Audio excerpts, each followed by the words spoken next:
अस्सलाम वालेकुम दोस्तों, मेरा नाम है असीम शफकत और आप देख रहे हैं हंसी टीवी।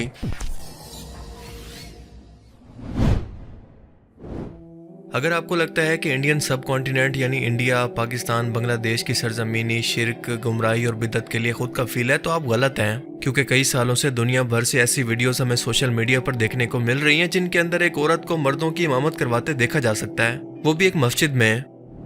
क्योंकि वेस्टर्न मुल्कों में बाकायदा इस्लामी तालीमात का मजाक बनाने के लिए, इनके इत्तेहाद को तोड़ने के लिए कई NGOs काम कर रही हैं, जिनमें से एक का नाम है मुस्लिम फॉर प्रोग्रेसिव वैल्यूज। ये NGO अमेरिका के अंदर मौजूद है और इन लोगों का अपना यूट्यूब पर चैनल भी मौजूद है, जहां पर वो हर उस चीज़ को इस्लाम से जोड़कर बाकायदा प्रोपेगेंडा करते हैं जिसको करने से इस्लामी तालीमात के अंदर सख्ती से मना किया गया। खुद साख्ता इस्लामी और कुरानी रिवायत की तशरीह करके लोगों को गुमराह करते हैं और इनकी वीडियोस के अंदर देखा जा सकता है कि एक औरत मर्दों और औरतों दोनों की इमामत करवा रही है और मर्द और औरत एक साथ खड़े हैं और औरत का लिबास आप खुद देख लें, औरत अजान देकर जमात करवाती है।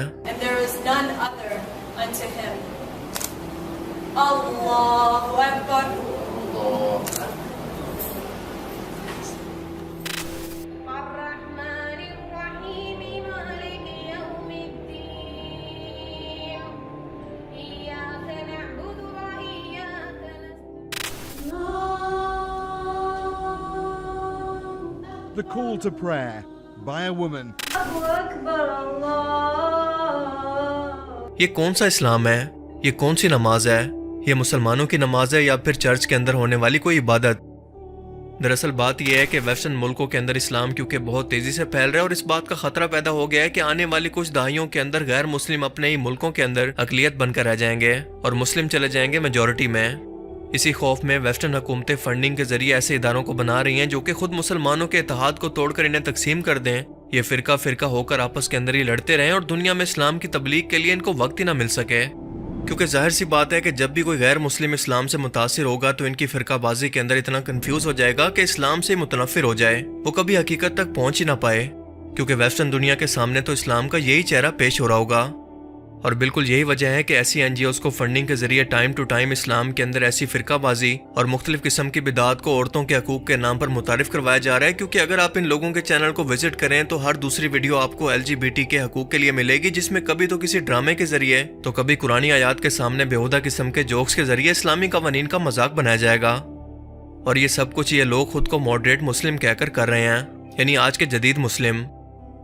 खुद साख्ता इस्लामी तशरीहात की वजह से कौम लूत के अमल की प्रमोशन की जा रही है और इस्लाम के अंदर ऐसी बिदात को शामिल किया जा रहा है जो कि आज से पहले किसी मुसलमान के ज़हन में भी इससे पहले मौजूद ही नहीं थी। लोगों को इस्लामी तालीमात के नाम पर ही ब्रेन वॉश किया जा रहा है। देखिए, रोमन दौरे हुकूमत के अंदर जब इस्लाम नहीं आया था तो हज़रत ईसा की तालीमात को जब रोमन बादशाहों ने कबूल किया तो पहले ये लोग क्योंकि बुत परस्त थे, इसीलिए आहिस्ता आहिस्ता अपने कल्चर की वजह से इन्हीं बादशाहों ने ईसाइयत के अंदर भी हज़रत ईसा अलैहिस्सलाम की मूर्ति बनाकर इनकी बुत परस्ती को शामिल करवा दिया।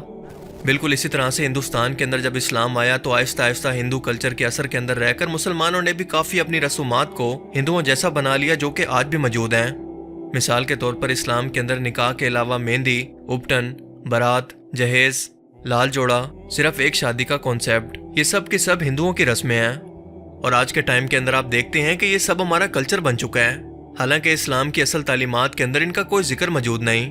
तो क्या इसका मतलब कि हम लोग मुसलमान नहीं हैं या फिर ये सब कुछ दीन से दूरी का नतीजा है, बिदात की पैदावार है?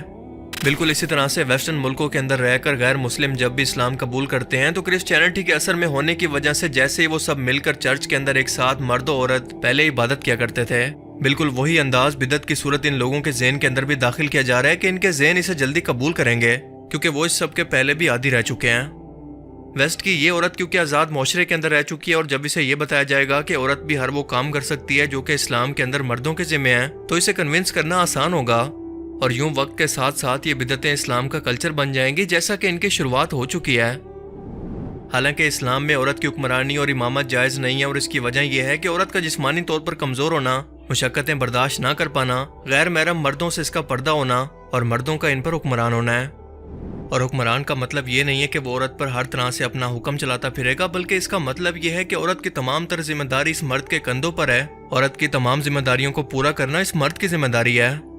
इस्लाम में क्योंकि औरतों का गैर महरम मर्दों से पर्दा है और इसीलिए कहा गया है कि औरत की आवाज़ भी घर के अंदर इतनी ऊंची ना हो कि बाहर के लोग इसे सुन भी पाएं।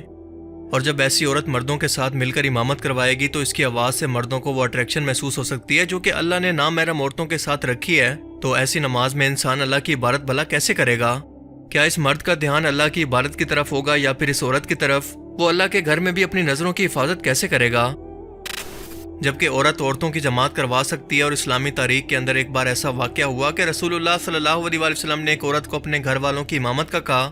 لیکن یہ واقعہ اس ٹائم کا ہے جب اسلام عرب کے اندر نیا نیا پھیلنا شروع ہوا تھا اور اس عورت کے گھر والوں کو اسلام سکھانے کے لیے کوئی دوسرا اور شخص موجود نہیں تھا. یعنی یہ حکم موقع کی مناسبت سے دیا گیا جسے دلیل بنا کر یہ نئی بدعت اسلام کے اندر شامل کر دی گئی ہے. اور یہ الٹا مذہب اسلام اور اس کی تعلیمات کی توہین ہے جسے یہ لوگ جان بوجھ کر کر رہے ہیں. کیونکہ آپ جانتے ہیں کہ شیطان کی یہ فطرت ہے کہ وہ کوئی بھی کام جلد بازی کے اندر نہیں کرتا بلکہ آہستہ آہستہ لوگوں کے ذہن کو ایک فتنے کے لیے پہلے تیار کرتا ہے اور انسانوں کی اگلی نسل اسے بنا سوچے سمجھے فالو کرتی ہے.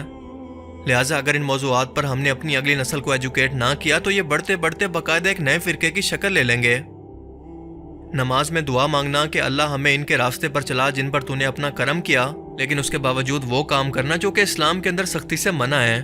انہی لوگوں کے بارے میں اللہ تعالیٰ نے سورہ غاشیہ کے اندر فرمایا جس کا مفہوم ہے کہ اس دن یعنی قیامت کے دن یہ لوگ تھکے ہارے میدان محشر کی طرف بڑھیں گے، لیکن اللہ تعالیٰ ان کی تمام محنت کو زیرو سے ملٹی پلائی کر کے انہیں جہنم کے اندر ڈال دے گا کیونکہ یہ لوگ بدعتی ہوں گے، دین میں خود سے نئی نئی چیزوں کو شامل کرتے ہوں گے کیونکہ ہر بدعت گمراہی ہے اور اللہ کے رسول کے فرمان کے مطابق ہر گمراہی جہنم میں لے جانے والی ہے.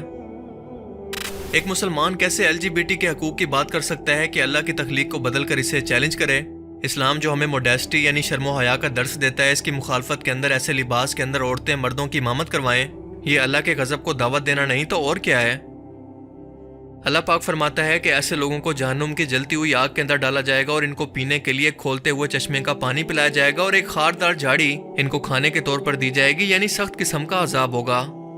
کیونکہ ظاہر ہے کہ جو لوگ عقل رکھتے ہوں، سوچ و سمجھ رکھتے ہوں، لیکن پھر بھی تحقیق کرنے کے باوجود اپنی آنکھیں بند کر کے کسی کے بھی پیچھے چل پڑیں تو ایسے لوگوں کا انجام تو بالکل ایسا ہی ہونا چاہیے.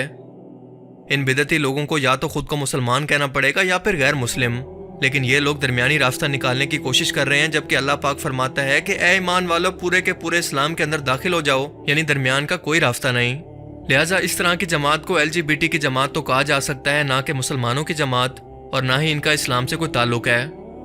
اللہ تعالیٰ ہمیں سمجھنے کی اور نیک عمل کرنے کی توفیق عطا فرمائے، آمین. مجھے امید ہے کہ آج کی اس ویڈیو سے آپ کو بہت کچھ نیا جاننے کو ملا ہوگا اور یہ ویڈیو آپ کو پسند آیا ہوگا. اگر یہ ویڈیو آپ کو اچھا لگا تو اسے لائک کیجئے، اور اب میں ملوں گا آپ سے ایک ایسی ہی نئی انٹرسٹنگ ویڈیو میں. تب تک کے لیے اپنا بہت سا خیال رکھیے گا. Thanks for watching this video. اللہ حافظ.